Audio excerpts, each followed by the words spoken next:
Summer, 1575, Nagashino. The battle that proved gunpowder wins wars. Thousands of Takeda's legendary cavalry destroyed by disciplined volleys.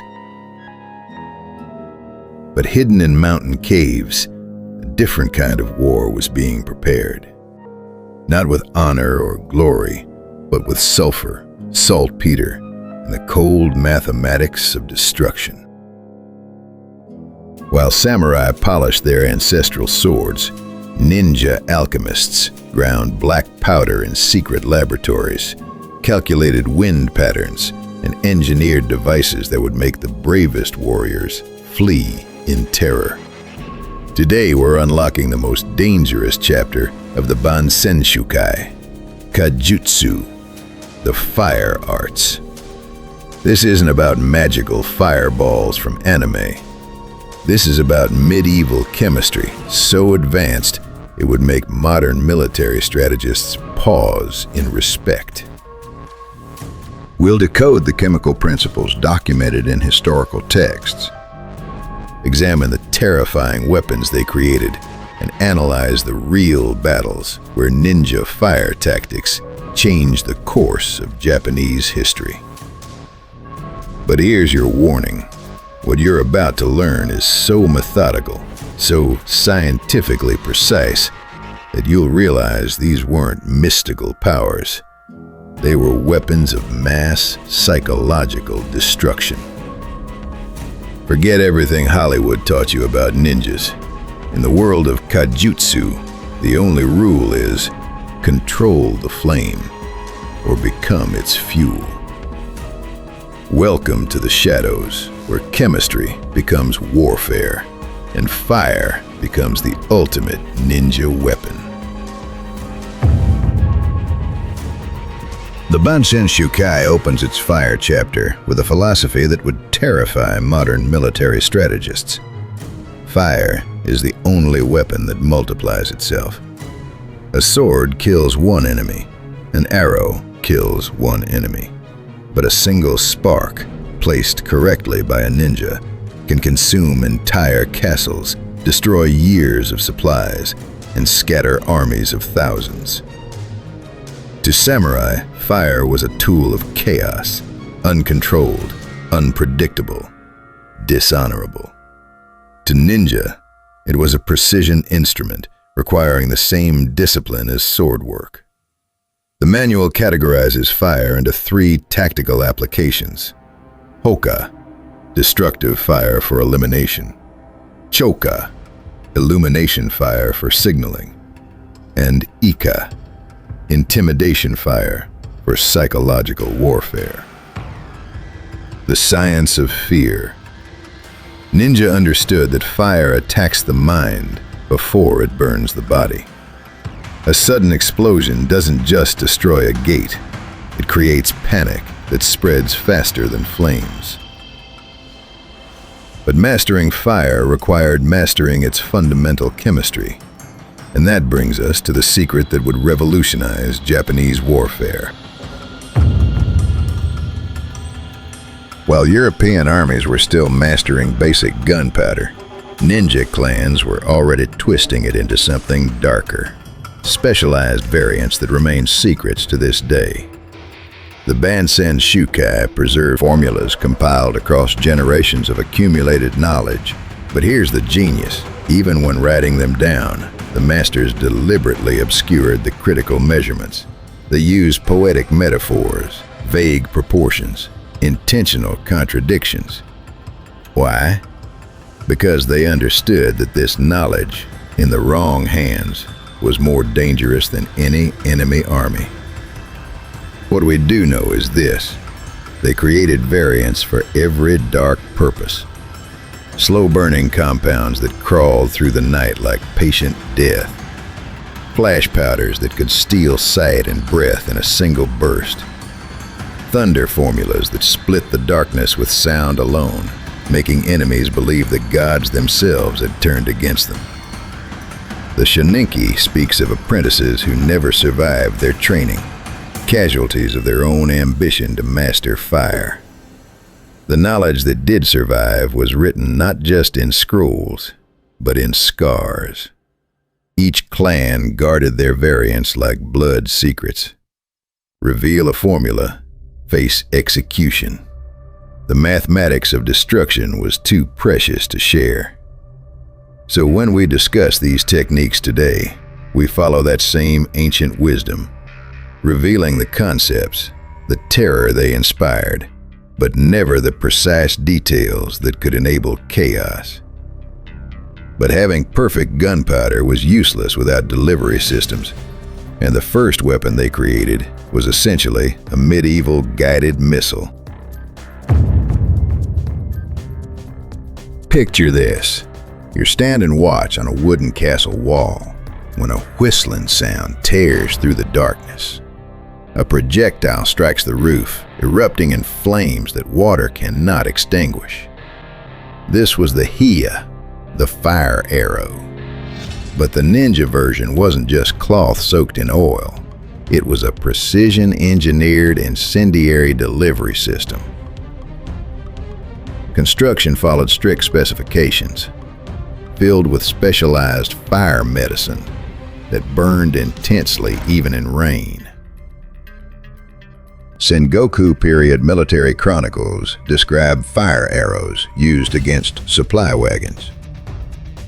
Military chronicles describe arrows that fell like dragon's breath, igniting entire supply trains despite heavy rainfall. The Bohia evolution created rocket-propelled arrows fired from hand cannons. These weren't arrows, they were missiles that could breach wooden fortifications from 200 meters away. Engineering precision.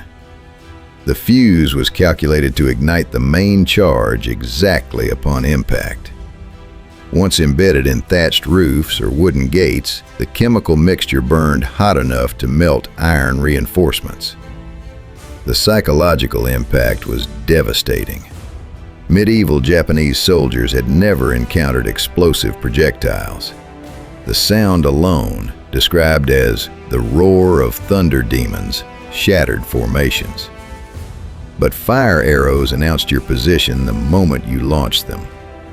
For true stealth operations, ninja needed weapons that could be planted secretly and triggered remotely.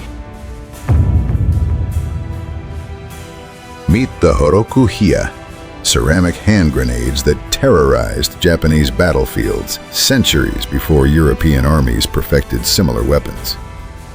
To the untrained eye, just pottery. To enemies, portable death. The ceramic shell served multiple tactical purposes. Fragmentation weapon when exploded, disguise as ordinary pottery when carried through checkpoints, and precise timing mechanism based on fuse length calculations.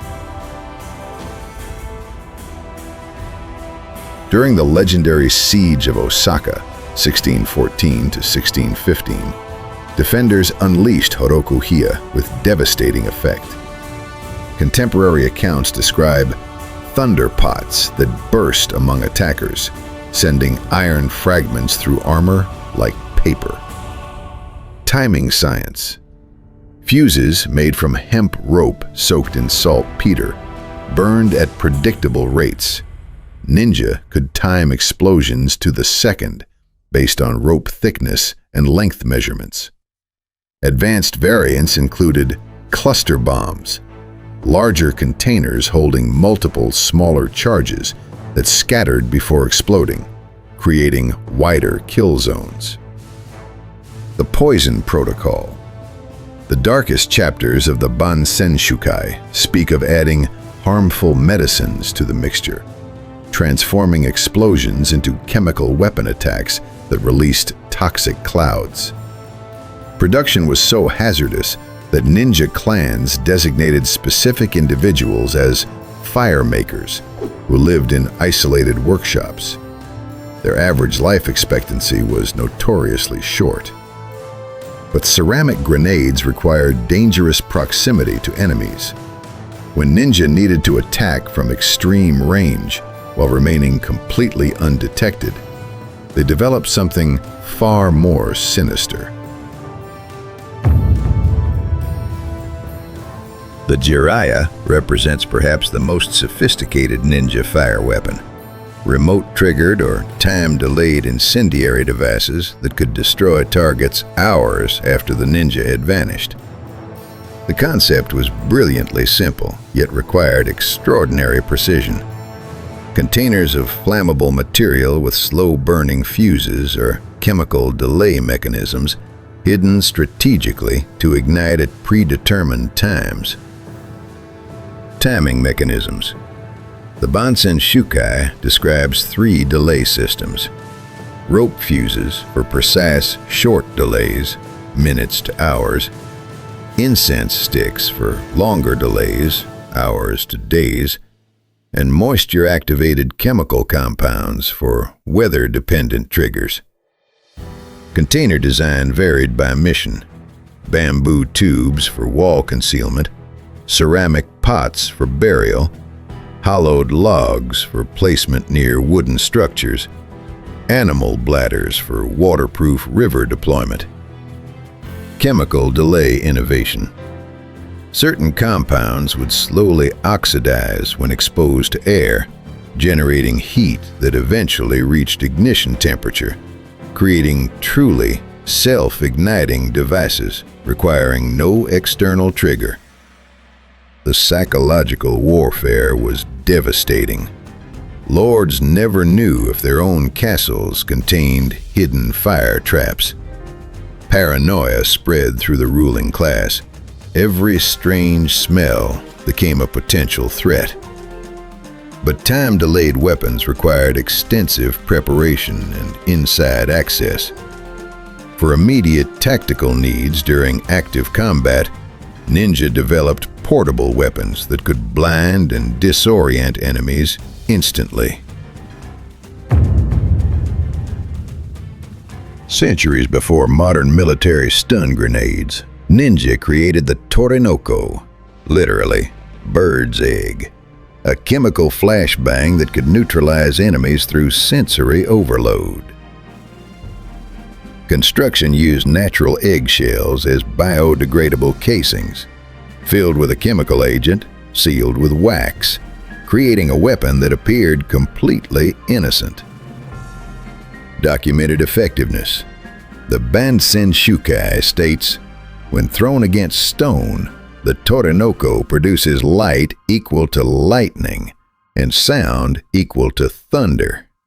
Men within 5 paces lose sight and hearing for the time needed to walk 200 steps. Deployment tactics.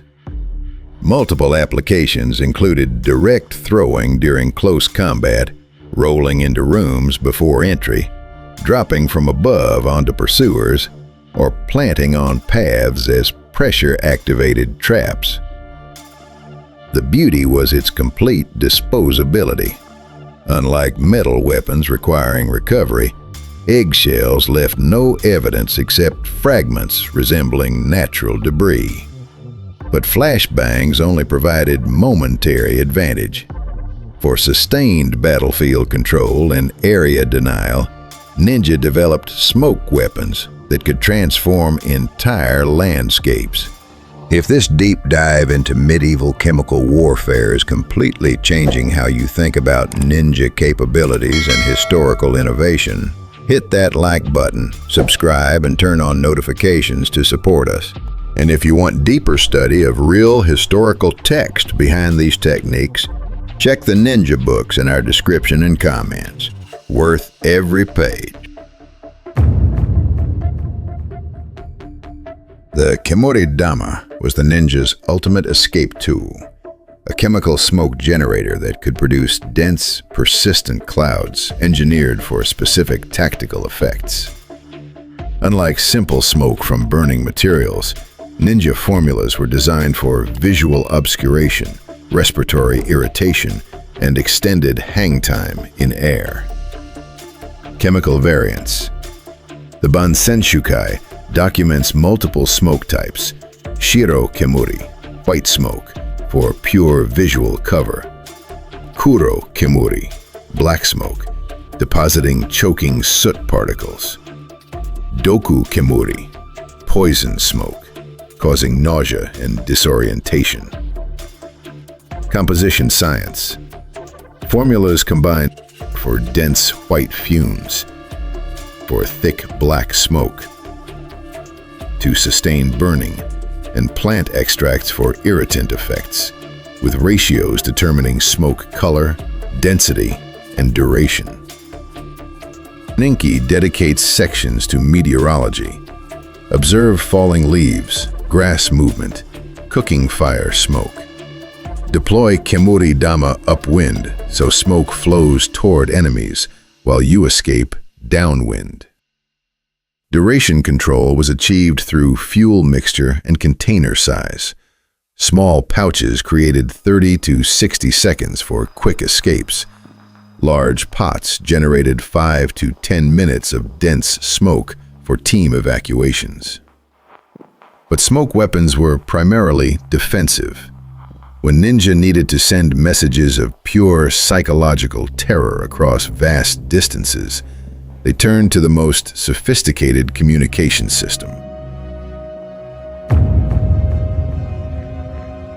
The Naroshi system was far more than simple signal fires. It was a complex long-distance communication network that could transmit tactical information across mountain ranges in minutes. Chemical communication. Different materials produce distinct smoke characteristics. For white smoke, for black smoke, for yellow smoke, for green-tinted smoke visible at extreme distances. Message protocols. The Bansenshukai describes sophisticated signaling using smoke patterns, number of columns, 1 to 5, burn duration, colors, and timing intervals could communicate dozens of different messages, enemy movements, mission status, warnings, reinforcement calls. During the Sengoku-period, ninja clans maintained Naroshi stations across mountainous terrain. Messages could travel from Iga province to Kyoto, approximately 60 kilometers, in under 30 minutes through relay stations. Strategic placement. Stations were built on mountain peaks and hilltops where smoke would be visible from multiple directions. Each maintained prepared fuel supplies and trained operators working in shifts. Night operations. Fire replaced smoke after dark. Chemical additives created colored flames. Copper compounds for green fire. Strontium salts for red flames. Sodium for yellow. A rainbow of tactical communication. Weather considerations. Clear days with light wind were ideal. Heavy wind or rain could scatter messages or prevent ignition entirely. Timing was everything. But Naroshi had one critical vulnerability: visibility to everyone, including enemies.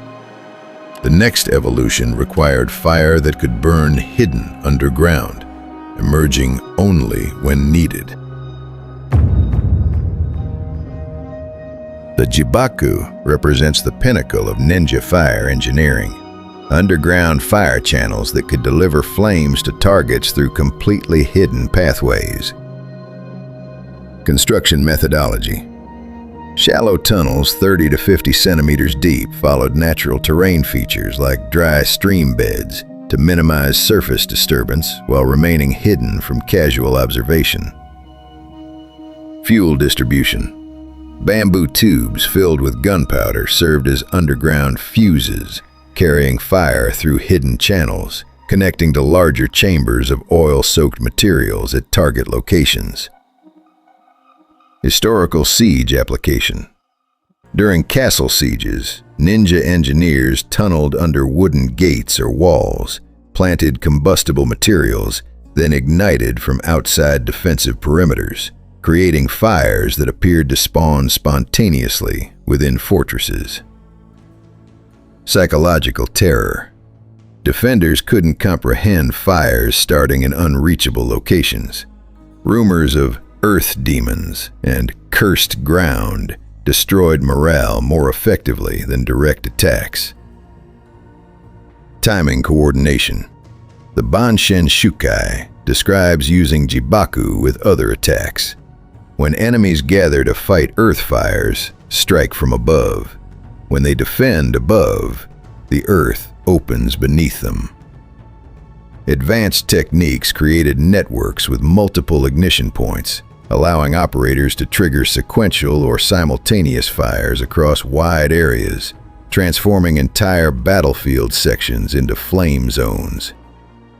But underground fire networks required extensive preparation.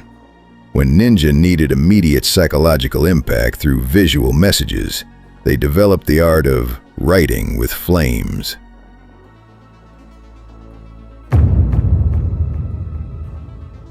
Emoji was psychological warfare at its most artistic, using fire to write messages, symbols, or images that would burn into the consciousness of enemies. Technique.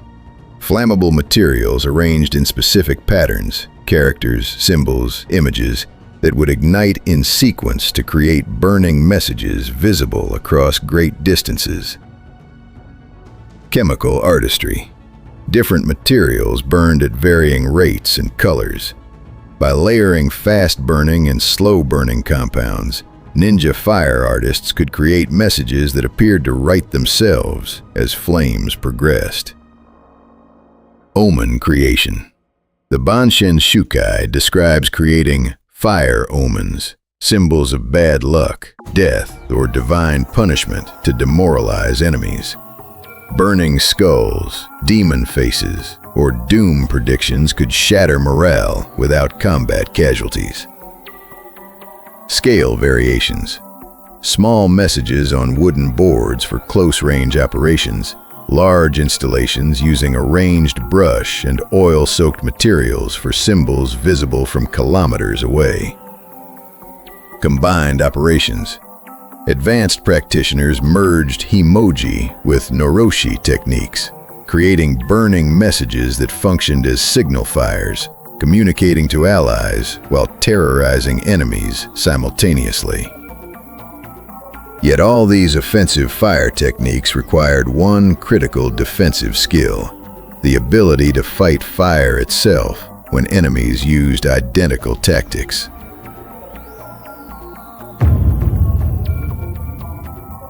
Mastery of Ka-jutsu was incomplete without Shoka-jutsu, fire suppression techniques that could counter enemy fire attacks and protect ninja assets from their own weapons. Chemical suppression. Water alone proved ineffective against ninja fire weapons. Texts describe using vinegar solutions for chemical fires, sand for oil fires, wet blankets for smothering flames that water couldn't extinguish. Preventive architecture. Ninja safe houses incorporated fire-resistant design. Earth walls, tile roofs, stone foundations, strategic water barrel placement, layouts allowing rapid evacuation if suppression failed. Counter-fire doctrine. When enemies used fire weapons, ninja tactics emphasized aggressive counterattacks targeting the fire makers themselves. Eliminating sources proved more effective than fighting flames. Personal protection. Techniques included wet cloth face coverings for smoke, low crawling beneath smoke layers, identifying safe air pockets in burning structures, survival skills modern firefighters still employ. But the ultimate fire defense was understanding fire behavior so thoroughly that attacks could be predicted and prevented before they happened. What separated ninja fire techniques from simple arson was philosophical understanding. Fire was a tool to be controlled, never unleashed. Destruction served strategic purposes, never mindless chaos. The opening warning. The Bansenshukai begins its Ka-jutsu section. Fire is the most dangerous weapon because it cannot distinguish friend from enemy. The ninja who masters fire must first master himself. Strategic targeting. Fire attacks focused on high-value targets, maximizing psychological and logistical impact. Supply depots, stables, armories, command structures. Never civilian populations or religious sites. Pragmatic ethics. This wasn't humanitarian concern, but cold calculation. Attacking civilians created blood feuds lasting generations. Destroying military capabilities ended conflicts faster, with less overall bloodshed. Minimum force principle. Ninja philosophy emphasized achieving objectives with least destruction possible. If small fires accomplished missions, large conflagrations were wasteful and drew unnecessary attention. Training restraint. Students learned to create fire weapons, but were taught to exhaust non-destructive options first. Fire was the last resort, never the first choice. Master's paradox. The texts emphasize the true master of Ka-jutsu is known not by fires he starts, but by fires he chooses not to start. This created an interesting dynamic. Ninja became history's most capable arsonists precisely because they treated fire with respect and restraint rather than reckless enthusiasm. And this wisdom proved desperately needed because training the next generation in fire arts was more dangerous than using them in battle. Teaching Ka-jutsu was perhaps more hazardous than employing it. Historical records from Iga province document multiple training accidents resulting in death or permanent injury, the price of preserving deadly knowledge. Progressive training. Students began with fire observation, studying how different materials burned, learning smoke pattern reading, understanding wind effects. No chemicals or weapons for the first year. Chemical introduction. Year 2 introduced basic chemistry, extracting saltpeter from soil, purifying sulfur, creating specialized charcoals. Students made small quantities under strict supervision through careful repetition. The 1,000 fires requirement. Before being trusted with explosive formulas, students had to successfully light and control 1,000 fires using different materials, weather conditions, and techniques, building intuitive fire behavior understanding. Safety protocols. Training occurred in isolated locations away from villages. Workshops were built with earth walls and minimal flammable materials. Water supplies were constantly maintained. Students worked alone to prevent multiple casualties from accidents. Historical casualties. Iga region records from 1550 to 1570 mention at least 15 documented deaths from fire medicine accidents. Sobering reminders that this knowledge came at high cost. Occupational hazards. Master firemakers often bore scars from burns and chemical exposure. Missing fingers, damaged eyes, respiratory problems were common. The role was respected, but feared. Final certification. Before being certified in Ka-jutsu, students demonstrated creating 3 different fire weapon types, successfully deploying them in simulated missions, and, most importantly, safely extinguishing or disposing of failed devices. Solemn warning. The Shoninki concludes its fire arts section. Every master of Ka-jutsu knows someone who died learning it. Respect the fire or become its fuel. This deadly education system ensured that only the most disciplined and intelligent students survived to become full practitioners, creating an elite cadre of fire specialists whose skills were legendary. But even the most advanced Ka-jutsu techniques had limitations. When stealth was paramount and fire too conspicuous, ninja turned to the other elements. And that brings us to the deeper truth about ninja warfare. Fire was just one element in a comprehensive system of battlefield control that included earth, water, air, and the human mind itself. The Bansenshukai understood that true mastery required balancing all these elements, using each when appropriate, restraining each when necessary. Ka-jutsu was never about becoming a pyromaniac. It was about becoming a complete strategist who could deploy any tool, including fire, with surgical precision. This philosophical approach created ninja who were more dangerous than any single weapon they carried, because they understood how to combine multiple capabilities into devastating tactical combinations.